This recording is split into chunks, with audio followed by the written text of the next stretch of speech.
On dit que l'amour rend aveugle. Fatoumata allait bientôt le découvrir, à ses dépens. Ibou invite Fatoumata dans un grand restaurant de Dakar. Elle n'en a jamais vu d'aussi élégant. Elle regarde autour d'elle, intimidée. Lui la regarde, fasciné. Elle lui demande doucement « C'est quoi ton travail, Ibou ?» Il sourit et répond « Ma famille a une petite entreprise, rien d'extraordinaire. » Un mensonge, le premier, mais pas le dernier.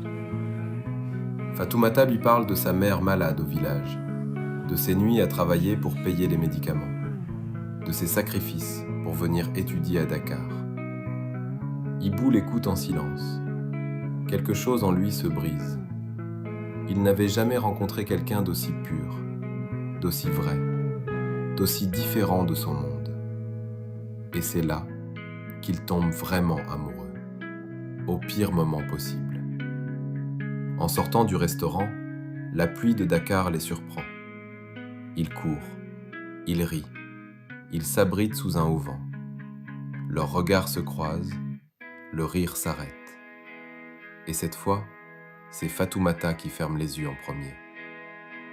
Mais de l'autre côté de la ville, dans la grande villa des Diop, El Hadj Diop fait les 100 pas. Son téléphone sonne. C'est le ministre Sarr. Il dit « El Hadj, nos familles sont liées depuis toujours. Ton fils et ma fille doivent se marier. Tu as donné ta parole. » El Hadj Diop répond froidement « Ma parole est sacrée, ministre. Le mariage aura lieu. » Il raccroche et attend son fils. Ibou rentre chez lui, le sourire de Fatoumata encore dans la tête. Son père l'attend dans le salon, assis, immobile, comme un juge. El Hadj Diop dit sans lever les yeux « Tu épouses Ndeye Sarr dans 6 mois. C'est décidé, c'est fait. » Ibou ouvre la bouche, puis la referme. Et dans ses yeux, 2 visages se battent, Fatoumata et Ndeye. Cette nuit-là, Ibou ne dort pas.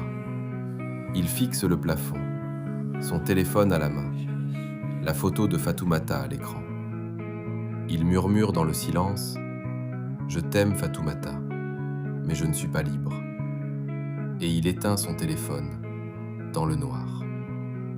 L'amour venait de rencontrer son premier obstacle, et ce n'était que le début. Rendez-vous à l'épisode 4 pour découvrir jusqu'où Ibou est prêt à mentir. Abonnez-vous pour ne pas manquer la suite.